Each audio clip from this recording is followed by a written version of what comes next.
మొత్తానికి దేశవ్యాప్తంగా జనగణన అయితే ప్రారంభమైపోయింది. అయితే ఇది జనగణన మాత్రమే, కులగణన కాదు అంటున్నారు. అంతేకాదు ఈ జనగణన ద్వారా అంటే సామాన్య ప్రజల్లో వచ్చే అనుమానాలు, ఎందుకంటే దాదాపుగా ఒక 33 ప్రశ్నలు ఎన్నో సంధిస్తారట. అందులో కులాలకు సంబంధించి కూడా ఉన్నాయి వీళ్ళు రాసిన దాన్ని బట్టి చూస్తుంటే, నిన్న ఆయన చెప్పిన దాన్ని బట్టి చూస్తే. కాకపోతే కులగణన ఉండదు అని చెప్తున్నారు. అదొక డౌటు. అదే నేపథ్యంలో దీని ఆధారంగా పథకాలు రావడం కానీ పథకాలు పోవడం కానీ ఉండవు అనేది. కానీ జనాభా లెక్కల్లో మొత్తం అన్ని వివరాలు సేకరించినప్పుడు అవే కనుక ప్రామాణికమైతే పథకాలు ఉంటాయా పోతాయా అనేది కూడా. అదే నేపథ్యంలో ఎన్నికలకు ముందు, ఎలక్షన్స్ ముందు ఈ జనాభా లెక్కలు అనేవి ఒక రకంగా ఈ జనగణన ఎంతవరకు సౌలభ్యం రాజకీయంగా కూడా, వీటన్ని మీద చర్చించే ప్రయత్నం చేద్దాం. సార్, నిజంగా వ్యక్తిగత డేటా అనేది ఇప్పటికే అంటే ఇప్పటి వరకు జరిగిన జనాభా లెక్కలు ఒక ఎత్తు అయితే, ఇది కంప్లీట్గా డిజిటలైజ్డ్ జరుగుతోంది, గోప్యతగానే ఉంటుంది అని చెప్తున్నారు. కానీ అది ఎంతవరకు సాధ్యం అనుకోవచ్చు? బేసిక్గా ఇవాళ రోజున గోప్యత అనే పదానికి అర్థమైనది కాబట్టి జనాభా లెక్కల సేకరణ వాళ్ళ దగ్గర విషయంలో గోప్యత గురించి భయపడాల్సింది ఏమీ లేదు.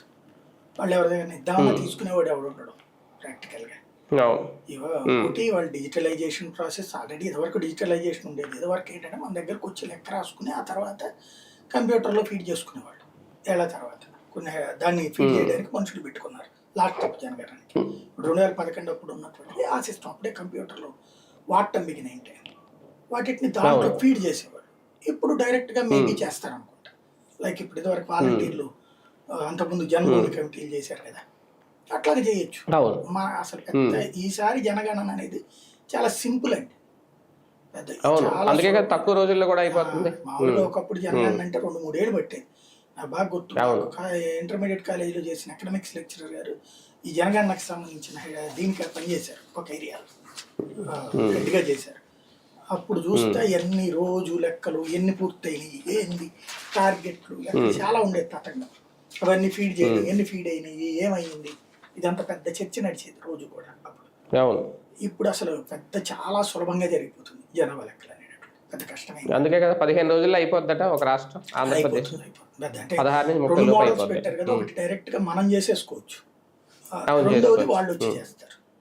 మనం చేయి వాళ్ళు వచ్చి చేస్తారు. ఇప్పుడు ఎట్లాగో మనకి ఈళ్ళు ఉన్నారు కదా సచివాలయ సిబ్బంది, 200 కుటుంబాలు చేయడం ఎంతసేపు వాళ్ళకి సరిగ్గా చెప్పాలంటే. అదే కదా, వాళ్ళకి ఆల్రెడీ రోజు తెలుసు. ఇప్పటికే చాలా వరకు డేటా కూడా ఉంది సార్ వాళ్ళ దగ్గర. కాకపోతే వచ్చి అడగాలి కొంచెం. ఆధార్తో లింకప్ అయ్యి ఉన్న డేటానే ఉన్నప్పుడు ఇంకేంటి ప్రాబ్లం అసలు, రాసి అవతల పడే. అవును. దీనివల్ల అడిషనల్ గా ప్రజలకు కలిసి వచ్చేది ఏమన్నా ఉంటుందా సార్? ఏముండదు. జనాభా లెక్కలు అనేటటువంటిది ఇది ఒక రొటీన్ ప్రాసెస్. సంఖ్య ఎంత పెరిగింది, ఎంత తగ్గింది, పర్సంటేజ్ ఇదివరకు ఎంత పెరిగేది, ఇప్పుడు ఎంత పెరుగుతుంది అనేది లెక్క తెలుసు.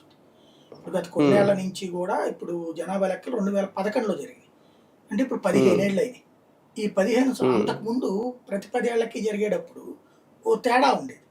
జనాభా సంఖ్య పెరుగుతూ ఉండేది. ఒక ఏడాది 2% పెరుగుతుంది, ఇంకో ఏడాది 3%, ఇట్లా జనన సంఖ్య పెరిగేది. ఇప్పుడు జననాల సంఖ్య తగ్గిపోయిన తర్వాత పెరుగుదలలో తరుగుదల కనిపిస్తుంది. పెరుగుదలలో తరుగుదల. ఇదివరకు 100కి 3 పెరిగితే ఇప్పుడు 100కి 1.5 పెరుగుతున్నారు యాజ్ ఫర్ డేటా ఇప్పుడు దాకా కనబడుతుంది. ఇది అఫీషియల్ అవుతుంది. అలాగే ఎంతమంది వృద్ధులు ఉన్నారు, ఇది చాలా ముఖ్యం. ఎంతమంది యువత ఉన్నారు, ఎంతమంది మధ్య వయస్కులు ఉన్నారు, ఎంతమంది వృద్ధులు ఉన్నారు, ఇవి భవిష్యత్తులో ప్రభుత్వాలు తీసుకోబోయే పాలసీ డెసిషన్స్ కీలకం అవుతుంది. ఇప్పుడు ఫర్ ఎగ్జాంపుల్ నేను ఇంతకుముందు చెప్పాను, మొదట నేను చెప్పినప్పుడు లైట్ తీసుకుంటారు కానీ ఆ తర్వాత నిజంగా అమల్లోకి వచ్చినప్పుడు కొంతమంది అంటుంటారు మీరు ఎప్పుడో చెప్పారు కదండి అనేసి. చెప్పినప్పుడు మనమేమి వెనకాల RR మ్యూజిక్ ప్లేయింగ్ కాబట్టి తెలియదు, కానీ హడావిడి చేసుకోవడం తర్వాత మనం చెప్పింది ఇది సక్సెస్ అయిన తర్వాత కూడా మనం ఆ పాత పెట్టి డ్రామాలు ఆడటం మనకు చేత కాదు. మనం ఒక నిరంతర ప్రాసెస్లో వెళ్ళిపోతుంది. ఇప్పుడు వృద్ధులకి సంబంధించి కామన్ కిచెన్లు అవసరం అవుతాయి ప్రతి అపార్ట్మెంట్లో భవిష్యత్తులో అని చెప్పి ఇప్పటికే కొన్ని అపార్ట్మెంట్లు బిగిన్ చేసింది కామన్ కిచెన్. నేను ఇది 10 ఏళ్ల క్రితం మనం అప్పుడు హైదరాబాద్లో వీడియోలు చేస్తున్న టైంలో చెప్పాను, భవిష్యత్తులో మనకి కామన్ కిచెన్లు అవసరం, ప్రతి అపార్ట్మెంట్ కొత్త కట్టే వాళ్ళు ఆ పని చేయంటారు నాయన. ఎందుకంటే ఆంధ్రప్రదేశ్లో ఉన్నటువంటి వాళ్ళలో చూస్తే ప్రతి పల్లె ప్రాంతంలో ఉన్న అబౌవ్ 18 years వాళ్ళందరూ హైదరాబాద్. చదువుల కోసం అయితే పట్టణాలకి, ఉద్యోగాల కోసం అయితే మహానగరాలు హైదరాబాద్, బెంగళూరు, Hmm. చెన్నై ఇట్లాగే వెళ్ళిపోతారు, లేదా ఇతర దేశాలకైనా వెళ్ళిపోతారు. ఇక్కడ ఎవరు ఉంటారు? మొదట్లో మధ్య వయస్కులు, Hmm. నా వయసు వాళ్ళు. కొన్నేళ్ళు పోతే వృద్ధతరం, అంతే కదా. అవును. ఇది గత 15 ఏళ్ళ నుండి జరుగుతుంది కదా. ఇది మొదట్లో పల్లె ప్రాంతాలు, ఇప్పుడు పట్టణాలకు కూడా అదే అయింది. పట్టణంలో బీటెక్ చదివిన పిల్లలందరూ ఏడికి పోతున్నారు? మహానగరాలకే పోతున్నారు. ఇక్కడ ఖాళీ. ఇప్పుడు ఇంట్లో ఎవరెవరు ఉంటున్నారు, ఎంతమంది ఉంటున్నారు? ఇక్కడ ఒక కన్ఫ్యూజన్. అంటే ఇప్పుడు ఉన్నవారి వరకే లెక్కల్లోకి అదే వస్తాయి సార్. ఇప్పుడు ఒకవేళ కన్ఫ్యూజన్ అదే. కుటుంబంలో పిల్లలు అక్కడికి హైదరాబాద్ వెళ్ళిపోయారు, వాళ్ళని అప్పుడు ఎక్కడ కౌంట్ చేస్తారు, అక్కడ నేను కౌంట్ అదే చేస్తారు. అనేది అదే ఇప్పుడు అది తేల్చాలి. వాళ్ళ ఇంటి కుటుంబ సభ్యులు ఎంతమంది అనేది చెప్పాలా, ఇంట్లో ఇప్పుడు ఉంటున్న వాళ్ళు ఎంతమంది అనేది చెప్పాలి. అది అదే అదే అవును. ఇప్పుడు ఉన్నోళ్ళు అయితే కనుక ఇద్దరే అవుతారు. అవును. అదే అక్కడ ఉన్నోళ్ళు కూడా లెక్కేస్తే లెక్క. అయితే వాళ్ళది ఇప్పుడు వీళ్ళ పిల్లలు అక్కడికి వెళ్ళిపోయారు, కొడుకు కోళ్ళు వీళ్ళంతా. అవును. ఆ కొడుకు కోళ్ళు లేకపోతే కూతురు అల్లుడు వీళ్ళందరూ వాళ్ళు అక్కడ కాపురం పెట్టుకుంటే అక్కడ జనాభా కిందకి వస్తారు, ఇక్కడికి రారు. అంతే. పెళ్లి అవును. కాకుండా ఉద్యోగాలు చేస్తూ హైదరాబాద్ లో ఉన్నోళ్ళు, అదే వేరే రాష్ట్రాల్లో వేరే దేశాల్లో ఉన్నోళ్ళు ఎవరైతే ఉంటారో వాళ్ళు ఈ ఇంటి జనాభా లెక్కలకు వస్తారు యాజ్ పర్ నామ్స్. అంటే అక్కడ ఉన్న ఇక్కడ ఆధార్ కార్డు, ఇక్కడ ఓటర్ ఐడి కార్డు ఉన్న వాళ్ళు చాలా మంది దాంతో ఉంటారు. సంబంధం ఇక్కడికి లేదు, వచ్చి కార్డుతో వాళ్ళు సంబంధం కూడా లేదు. ఇక్కడికి వచ్చి ఓట్లు వేస్తారు. వీళ్ళకి ఆధార్ కార్డుతో సంబంధం లేదు. ఇది ఎన్నికలకు సంబంధించిన లేదా? లెక్క కాదు. ఇది కేవలం ఇంట్లో ఎవరెవరు ఉంటున్నారు అన్నది వరకు. ఉమ్, వీళ్ళు చెప్పారనుకోండి, అక్కడ వాళ్ళ పేర్లు కూడా రాస్తారు. ఉమ్, అది ఉమ్. తేడా. సార్, ఇందులో ఆర్థిక స్థితిగతులు అలాగే సామాజిక స్థితిగతులు, దీంతో పాటు జెండర్కి సంబంధించి కూడా, అంటే మేల్ ఎంతమంది ఉన్నారు, ఫీమేల్ ఎంతమంది ఉన్నారు, ఈ లెక్క అంతా ఖచ్చితంగా వస్తుంది. ఇది రాజకీయంగా ఉపయోగపడదా రేపొద్దున? రాజకీయంగా అయితే ఆల్రెడీ ఉందండి డేటా. ఎన్నికల సంఘం దగ్గరే ఉంది కదా డేటా. ఎన్నికల సంఘం అన్ని పార్టీలకు ఇచ్చేసింది కదా, ఇస్తుంది కదా ప్రతి ట్రిప్ కూడా. ఎలక్షన్స్ ముందే ఇచ్చేస్తాడు డేటా. దానికి దీనికి ఇది ఎలక్షన్ వాళ్ళకి రాజకీయాలకు సంబంధం లేదు. వాళ్ళకి తెలుసు.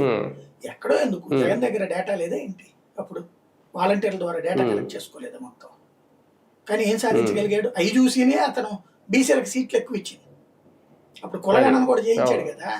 చేయించినప్పుడు రాష్ట్రంలో బీసీల సంఖ్య దాదాపుగా ఏది 60% దాకా ఉంది, 45-50% దాకా ఉందని లెక్క కట్టి అతను బీసీలకు ఎక్కువ ప్రయారిటీ ఇచ్చాడు. కానీ అదే బీసీలు అయిన వాళ్ళు ఉంటారు. అట్లాగా ఉంటాయి లెక్కలు. అదేం దాన్ని రాజకీయాలకు వాడుకోవాలంటే వ్యూహం బాగుండాలన్నమాట. కేసీఆర్ కూడా కులగణన చేశాడు కదా. చేసి ఏం చేశాడు? ఆయన జనాభా లెక్కలు కులగణన చేశాడు, గెలిచాడు ఆయన ఏమన్నా? అయితే 2018లో గెలవడానికి అది ఉపయోగపడింది ఆ డేటా. అసలు రాజకీయ పార్టీలకు కావాల్సింది ముందు కులగన్నే, తర్వాత జనగణన. వాళ్ళకి జనాభా ఎంతమంది ఉంటే సంబంధం ఉంది, కులాలే కావాలి. కానీ సార్, ఈసారి ఈ జనగణన అనేది చాలా ఆలస్యమైందంట. అంటే ప్రతి 5 ఏళ్ళకి ఒకసారో లేదంటే 2.5 ఏళ్ళకి ఒకసారి చెయ్యాలి, ఇక్కడ నుంచి అలాగే ఏమైనా జరుగుతుంది? అట్లేం లేదు, 10 సంవత్సరాలకు ఒకసారి చేయాలి జనగణన. 2011లో జరగాల్సి ఉంది, 11లో జరిగింది, 21లో జరగాలి. 21లో కరోనా కారణంగా 2 ఏళ్ళు వాయిదా వేశారు. తర్వాత ప్రభుత్వం మారుతోంది కాబట్టి ఆ టైంలో వద్దని ఆగారు. ప్రభుత్వం మారాక ఈ మధ్యలో యుద్ధాల గోడలు, కార్గిల్, దీని పేరు ఏంటది, మన ఆపరేషన్ సింధూర, ఈ గోళ్ళన్నీ ఉన్నాయి కదా. దాంతో పాటు పెద్ద కన్ఫ్యూజన్ వచ్చింది, జనాభాకి సంబంధించి కులగణన చేయాలా లేదా అన్నది. అవన్నీ చర్చించుకోవడానికి టైం పట్టింది. ఈ సభ ఇక నుంచి మళ్ళీ జరిగేది రేపు 5 ఏళ్ళకే జరుగుతుంది నాకు తెలిసి. 2025లో ఇప్పుడు పూర్తవుతుంది కాబట్టి 26లో 31కే జరుగుతుంది. 31కి చేసేస్తే ఇక ఆ తర్వాత 10 ఏళ్ళకి ఒకసారి చేయడం మళ్ళీ ఇంకెక్కడితో క్లియర్ అయిపోయింది. కేంద్ర ప్రభుత్వాలు కూడా ఆలోచిస్తాయి సార్, ఈ జనగణన లెక్కల వరకు ఏమైనా పరిస్థితులు మారతాయేమో అని, అందుకే ఆలస్యం చేస్తుంటాయా? అట్లే లేదండి. కేంద్ర ప్రభుత్వానికి సంబంధించి ఒకటి, ఏ ప్రభుత్వమైనా ఈ జనగణనల ద్వారా కొన్ని వివరాలు తెలుసుకున్నాక వాళ్ళ విధానపరమైన నిర్ణయాలకి ప్లాన్ చేసుకుంటారు. ఇప్పుడు ఫర్ ఎగ్జాంపుల్ వృద్ధులు ఎక్కువ అవుతున్నారు అనుకోండి, రేపు ఏం చేస్తారు? దాన్ని ఏమంటారు, వృద్ధాశ్రమాలు లాంటివి. ఎందుకని? పిల్లలు ఇప్పుడు విదేశాల్లో ఇతర రాష్ట్రాల్లో బతుకుతుంటే వీళ్ళని చూసుకుంటుంటే ఓకే. దానికోసం ఇప్పుడు నేను తెలంగాణ తెచ్చినట్టు ఓ చట్టాలు లాంటి పిల్లలు చూడాలి, లేకపోతే 10,000 రూపాయల దాకా డబ్బులు ఇవ్వాలి, లేదా జీతంలో 15% ఇవ్వాలని రూల్ పెట్టారు కదా. అట్లాంటి చట్టాలు దేశవ్యాప్తంగా తేవచ్చు రేపు పొద్దున. రెండోది ఏంటి, వీళ్ళ ఆరోగ్యపరం ఆల్రెడీ క్రిందటిసారి లెక్క చూసినే ఇప్పటికి ఆయుష్మాన్ భారత్ తెచ్చాడు మోడీ. వృద్ధులకి వృద్ధాప్యంలో ఆఫ్టర్ 60s పిల్లల నుండి డబ్బులేమి రావు.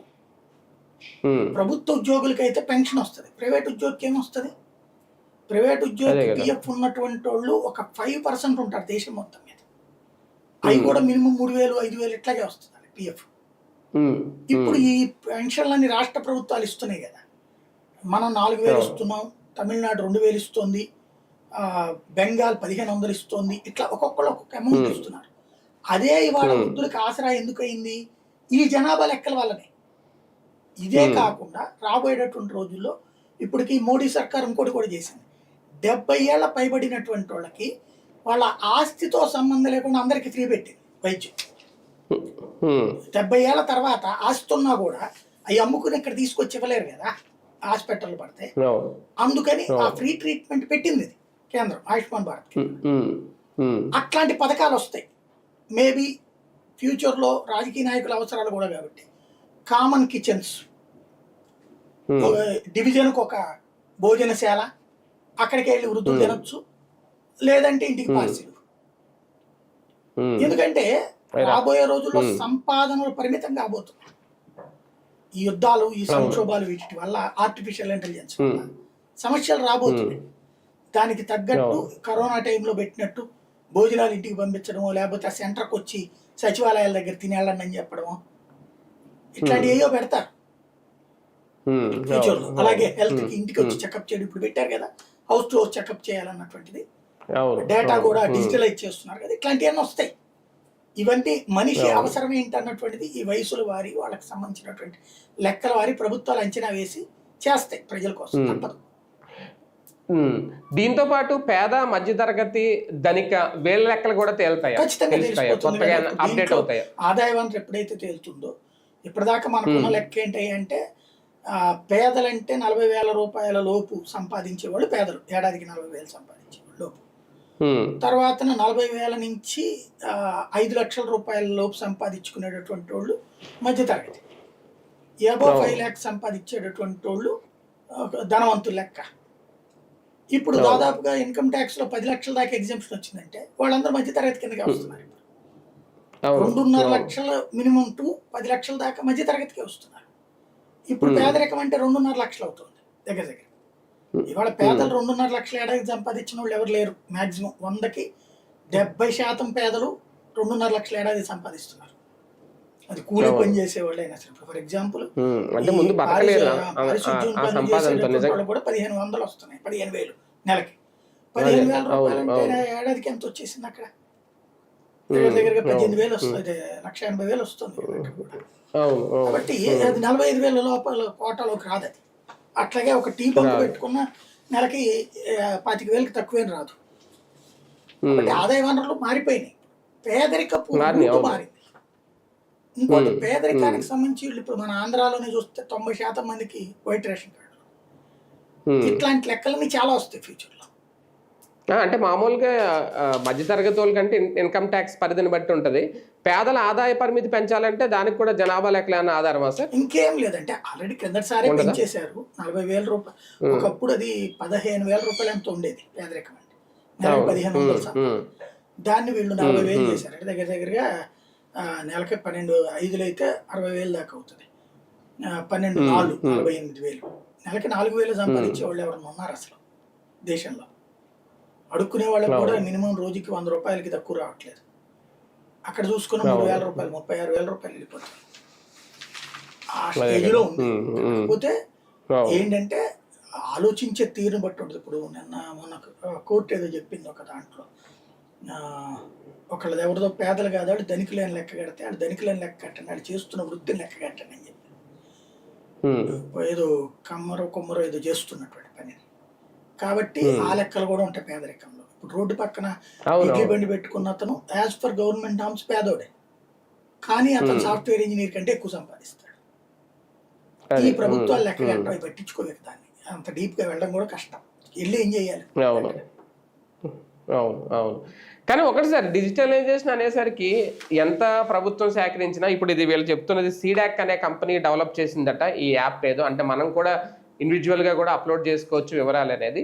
అంటే ఒక రకంగా మన డేటా ఒక ప్రైవేట్ కంపెనీలోకి చేతిలోకి వెళ్తుందని అందుకు అనుకోకూడదు. ఇలాంటి డిజిటలైజేషన్ వల్ల ఇప్పుడు తెలియదా? చెప్పినట్టు ఇప్పుడు ఆల్రెడీ డేటా అంతా ఓపెన్ అప్ అయి ఉన్నది. దీంట్లో గోప్యంగా ఉంచుతామని ప్రభుత్వం చెప్తోంది. నమ్మక తప్పది అంతే. వాలంటీర్ తీసుకున్న డేటా కంటే లేకపోతే సచివాలయం దగ్గర ఉన్న మన డేటా కంటే ఏమైనా వేరే ఉందా? దాని మీదే మరి అన్న ఆరోపణలు వచ్చినాయి కదా జగన్ హయాంలో. ఎవరితో వాళ్ళు మాట్లాడుకుంటుంటారు అంతే. ఆ డేటా అమ్మేసుకున్నారు అది ఇది చంద్రబాబు ఉన్నప్పుడు వైసీపీ వాళ్ళు కూడా చెప్పారు డేటా అమ్మేసుకున్నారు చేసేసి నడుస్తుంది. ఒకటే ఎవరు కొనుక్కోవాలా? ఒక హాస్పిటల్ ఒక మందుల కంపెనీ కూడా ఇల్లు కొనుక్కోవాలి. అవి కామన్ గా జరిగాయి అంతే, పెద్ద విషయం. అదే అదే రైట్. చూద్దాం. మొత్తానికి ఎట్టకేలకైతే జనాభా లెక్కల కార్యక్రమం అయితే మొదలైపోయింది. ఆంధ్రప్రదేశ్లో అయితే 16వ తేదీ నుంచి 30వ తేదీ వరకు తెలుగు రాష్ట్రాల్లో, అలాగే తెలంగాణలో కూడా 26వ తేదీ నుంచి అయితే మొదలు కాబోతుంది. దీంతో జనాభా ఎంతమంది అని తేలుతుంది. అలాగే తర్వాత రేపొద్దున్న రాజకీయంగా కూడా నియోజకవర్గాల పునర్విభజన ఇవన్నీ జరిగినప్పుడు కూడా ఏ నియోజకవర్గంలో ఇక నుంచి ఎన్ని ఓటర్లు ఉంటారు, ఎంతమంది ఉంటారు, ఈ లెక్కలన్నీ కూడా ఏది ఏమైనా ఈ 26, 27లో ఒక కీలక అంశమే. ఇది కూడా 2027లో చెప్తారట ఎంతమంది ఉన్నారు అనేది వివరాలు అప్పుడు బహిర్గతం చేస్తారట. ఈ లోపల జనాభా లెక్కలు అయితే కంటిన్యూ అవుతున్నాయి.